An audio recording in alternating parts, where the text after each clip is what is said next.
नमस्कार, capital TV के इस खास प्रोग्राम खबरों की खबर में आपका स्वागत है। रीना, रवीना, रिंकी कुमारी, महक कुमारी, ये कुछ नाम हैं पाकिस्तानी हिंदू लड़कियों की जिन्हें अगवा करके, उनके परिवार वालों का ये दावा है कि इनको अगवा करके इनकी ज़बरदस्ती धर्म परिवर्तन कराया गया और उसके बाद इनकी शादी ऐसे मर्दों से कर दी गई जो ऑलरेडी शादीशुदा थे। पाकिस्तान में इस तरह की खबरें कोई नई चीज़ नहीं है, ये इस पर पूरी दुनिया जानती है और पूरी दुनिया की नज़र इस तरह की ख़बरों पे है कि पाकिस्तान में जो माइनॉरिटीज़ जो हैं, ख़ास तौर पे हिंदू माइनॉरिटीज़ जो हैं सिंध प्रोविंस में, आजकल जो पिछले कुछ वर्षों से एक ट्रेंड देखा जा रहा है कि वहाँ पे फोर्स कन्वर्जन की खबरें जो है लगातार आ रही हैं। ये एक पाकिस्तानी एक NGO है, उसने एक रिपोर्ट तैयार की जिसके हिसाब से हर वर्ष इस तरह के 1000 मामले पाकिस्तान में आते हैं और जो परिवार वालों का दावा होता है कि ये फोर्स कन्वर्जन होता है, जो हिंदू लड़कियां होती हैं उनको उठा लिया जाता है घर से और उनकी शादियां करा दी जाती हैं। कुछ मदरसे हैं जो लोकल एरिया में हैं, जो पाकिस्तान का जो बॉर्डर एरिया है भारत से लगा हुआ, थार का के एरिया है सिंध प्रोविंस का, उसमें कुछ डिस्ट्रिक्ट्स हैं जैसे थार पारकर है, घोटकी है और जैकबाबाद है। इस तरह के डिस्ट्रिक्ट्स हैं जिनमें इस तरह के मामले बार बार देखने को मिलते हैं और वहाँ के जो हिंदू संगठन हैं, जो हिंदू पंचायत हैं, उनका जो दावा है कि ये एक तरह से एक लेजिटिमेसी मिली हुई है सरकार की मिली भगत के साथ, सरकारी तंत्र के साथ मिलकर इस तरह की घटनाओं को, इस तरह की चीज़ों को अंजाम दिया जाता है। इसमें जो काम करने वाले लोग हैं उनका ये दावा है कि इसमें पाकिस्तान की सेना भी लगी हुई है। पाकिस्तान की सेना को ये आबादी जो है, जो थार रीजन में जो हिंदू आबादी है, इसको लेकर उनका कहना है, जो पाकिस्तान के एक जर्नलिस्ट हैं बड़े, उन्होंने ये बात कही है कि इस रीजन में पाकिस्तान की सेना को इस आबादी के ऊपर शक की नज़र रहती है, इसलिए इसमें एक पाकिस्तानी सेना भी एक टैसिटली जो है दे रही है कि मदरसों को, कि वो दरगाहों को और मदरसों को कि जो इनको कन्वर्जन के लिए उत्साहित करें, प्रोत्साहित करें और इसमें रोक टोक की कोई गुंजाइश नहीं है। लेकिन सिंध प्रोविंस एक ऐसा प्रोविंस है कि जहाँ हिंदुओं की माइनॉरिटी की एक अच्छी खासी आबादी है पाकिस्तान बनने के बावजूद भी। पाकिस्तान में पंजाब प्रोविंस है जिसमें आपको शायद ही कोई हिंदू मिलेगा, लेकिन जो ये कहा जाता है कि पाकिस्तान की जो हिंदू आबादी है उसका 90 से 95% आबादी हिस्सा जो है वो सिंध प्रोविंस में मिलता है। और सिंध में इसलिए ये आबादी वहाँ पे बची रह गई क्योंकि ये कहा जाता है कि सिंध जो है सूफियों का एक देश है। वहाँ पे सूफ़ी सिस्टम जो था इतना मजबूत था कि उस तरह की नफ़रत जो है जो पंजाब में या दूसरे इलाकों में थी वो यहाँ पे नहीं थी। लेकिन विडंबना ये है कि जो नया मामला आया है महक कुमारी का, उसमें भी और भी दूसरे जो पुराने रिंकी और रीना और रवीना के जो मामले थे उसमें भी ये जो कन्वर्जन का सर्टिफिकेट जो इशू किया गया है या जो कन्वर्ट कराया गया है वो इन मदरसों से कराया गया है। कादरिया सिलसिले के मदरसे हैं जिनमें से इनका कन्वर्जन कराया गया है। लेकिन जो बड़ा सवाल है वो ये है, जब भारत ने CAA पास किया था उस वक्त पाकिस्तान के प्रधानमंत्री इमरान खान ने ये कहा था कि ये जो CAA कानून जो है, नागरिकता कानून है, जिसमें पाकिस्तान, बांग्लादेश और अफ़गानिस्तान के जो सताए हुए माइनॉरिटीज़ जो हैं उनको भारत नागरिकता देने की बात कर रहा है, ये पाकिस्तान और भारत के बीच के द्विपक्षीय समझौतों के भी खिलाफ है।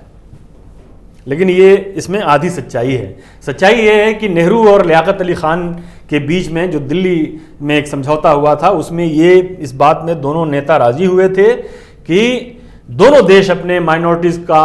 प्रोटेक्शन करेंगे। भारत में तो कोई दिक्कत नहीं थी कि भारत जो है एक सेकुलर देश अपने शुरू से ही उसने लेकिन पाकिस्तान में इस बात को लेकर काफ़ी चिंताएं थी कि पाकिस्तान जो है अपने माइनॉरिटीज़ को प्रोटेक्ट करेगा कि नहीं। हालांकि जो पाकिस्तान के संस्थापक थे मोहम्मद अली जिन्ना, उन्होंने ये कहा था पहले ही दिन अपने भाषण में कहा था कि पाकिस्तान जो है एक देश है जो सेकुलर देश है, इसमें हिंदू, क्रिश्चियन, मुस्लिम सभी अपने अपने इबादत खानों में जाने के लिए आज़ाद हैं। ये पाकिस्तान के संस्थापक मोहम्मद अली जिन्ना ने अपने पहले संबोधन में राष्ट्र के नाम कहा था। लेकिन ये कुछ दिनों के बाद ये मामला जो है वो बिल्कुल सामने आ गया कि पाकिस्तान जो है जिस तरह से पलायन हुआ, जिस तरह से लोगों की जानें गईं विभाजन के बाद, वो सबके नज़रों के सामने। लेकिन सिंध वो बचा रह गया। सिंध के बचे रहने की वजह ये थी कि ये बताया गया कि सिंध में सूफ़ी ट्रेडिशन जो था वो काफ़ी स्ट्रॉन्ग था, लोग एक दूसरे से मिलते जुलते थे, एक दूसरे से उतने नफ़रत की जो चीज़ जो थी वो नहीं थी, तो इसलिए वहाँ। लेकिन अब जो है वो सिंध इस नए चक्रव्यूह में वो फंस गया है। इसमें जो जानकार हैं वहाँ पाकिस्तान मामलों के, इस मामलों की जो रिपोर्टिंग करने वाले लोग हैं, उनका कहना ये है कि इसमें 2-3 तरह की चीज़ें हैं। एक तो ये है कि जो कन्वर्ट हो रहे हैं वो ज़्यादातर, जैसे प्रधानमंत्री ने कहा था कि पाकिस्तान से जो भागकर लोग आए हैं वो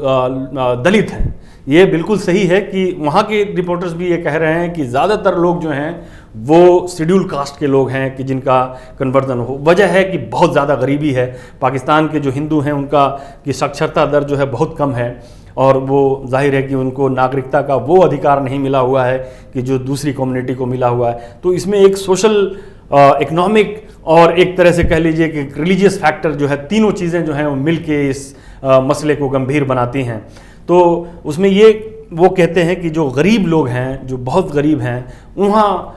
ये कन्वर्जन का जो हिसाब किताब है वो ज़्यादा हो जाता है। ख़ास तौर पर जो कम उम्र की लड़कियां जो हैं वो ऐसे लोगों के जाल में फंस जाती हैं जो ऑलरेडी शादीशुदा होते हैं, लेकिन उनके पास अच्छा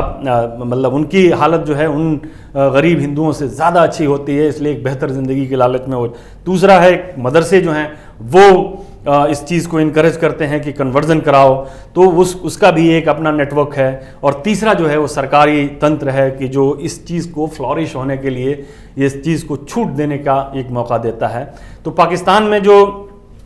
हिंदू संगठन हैं उनकी ये मांग है कि कम से कम जो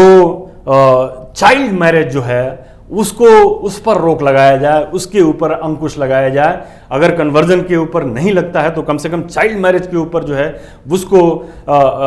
उसको फोर्सफुली लागू किया जाए। इस कोशिश में सिंध ने जो है, सिंध प्रांत जो है उसने एक कानून भी पारित किया था कि जो फोर्स कन्वर्जन को एक पनिशेबल ऑफेंस बनाने का वो था 2015 में। लेकिन उस कानून तो पास हो गया सिंध असेंबली से, लेकिन वो कानून जो है वो लागू नहीं हो पाया। उसको इसलिए लागू नहीं हो पाया क्योंकि जो हार्डलाइनर्स जो थे उन्होंने इस चीज़ को इतना ज़बरदस्त तरीके से उठाया कि सरकार को उस पर बैठ जाना पड़ा, उसको सर्द बक्से में डाल देना पड़ा उस कानून को। इसके अलावा सिंध असेंबली ने एक और कानून पास किया है कि जो चाइल्ड मैरिज एक्ट है, जो चाइल्ड प्रोटेक्शन एक्ट है, इसको पास किया था कि एक एज निर्धारित कर दी जाए मैरिज की। तो उसमें भी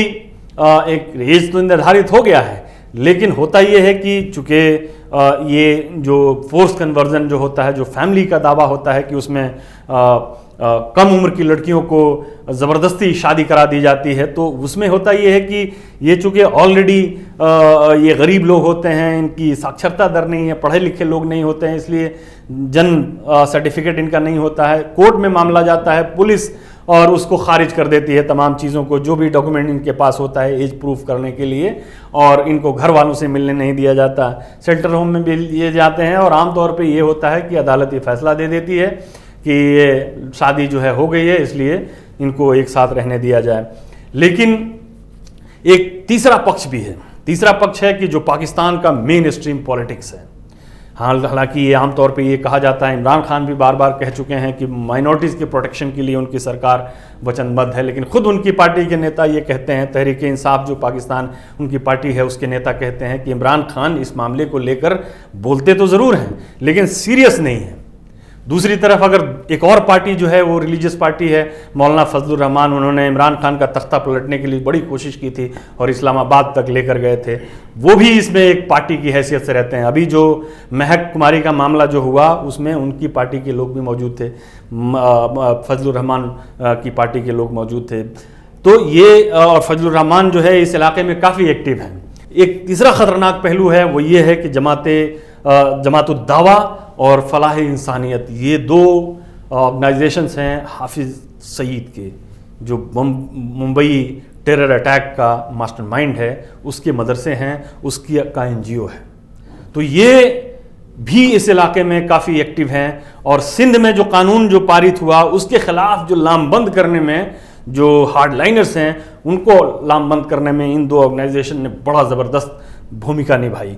इमरान खान जब से सत्ता में आए हैं या सत्ता में आने से पहले भी वो ये दावा कर रहे थे कि पाकिस्तान को एक मिसाली रियासत बनाएंगे, एक पाकिस्तान को ऐसी बुनियाद पे खड़े करेंगे कि जिसमें किसी को कोई तकलीफ नहीं होगी, माइनॉरिटी को पूरी आज़ादी होगी,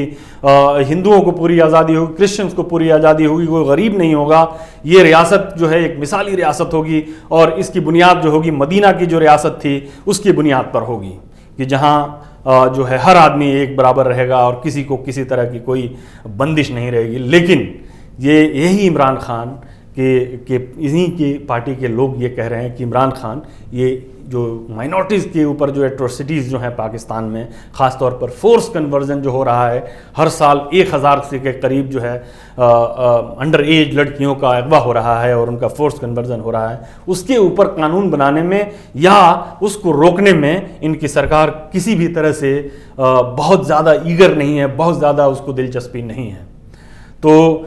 ये इससे जाहिर होता है कि पाकिस्तान का एक चेहरा कुछ और है कहने का और करने का कुछ और है, दिखाता कुछ और है और करता कुछ है। हाफिज सईद का की जो जमातें हैं जिनको इंटरनेशनली बैन किया गया है, जो मनी लॉन्ड्रिंग के उसमें आ रही हैं, FATF को के बचाव में पाकिस्तान ने ये कहा कि हमने उनके ऊपर कार्रवाई की है, उसको बैन कर दिया है, वो सारे ऑर्गेनाइजेशन इस इलाके में अभी तक हरकत में थे।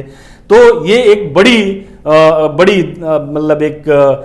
त्रासदी है, एक बड़ी चिंता की बात है पाकिस्तान के लिए भी, इमरान खान के लिए भी, और सबसे बड़ी चिंता एक मानवीय त्रासदी के रूप में जो है वो ये है कि माइनॉरिटीज़ जो हैं पाकिस्तान के अंदर अपने आप को सेफ फील नहीं कर रहे हैं। तो इसमें पाकिस्तान को भी देखना है और इस चीज़ को इंटरनेशनल कम्युनिटी को भी देखना है। अमेरिका ने अपनी रिपोर्ट अभी हाल में पेश की है। तो ये एक जाहिर है कि एक पाकिस्तान का मसला तो ज़रूर है, लेकिन बड़े हद तक एक मानवीय मसला है, ह्यूमन राइट्स का भी मसला है। फिलहाल के लिए इतना ही, इजाज़त दीजिए, नमस्कार।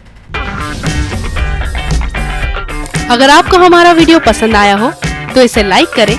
हमारे चैनल को सब्सक्राइब करें और हाँ, बेल आइकन दबाना ना भूलें ताकि आप तक हमारे वीडियो की नोटिफिकेशन पहुंचती रहे। आप अपना सुझाव हमें कमेंट बॉक्स में दे सकते हैं। हमारे साथ जुड़ने के लिए शुक्रिया।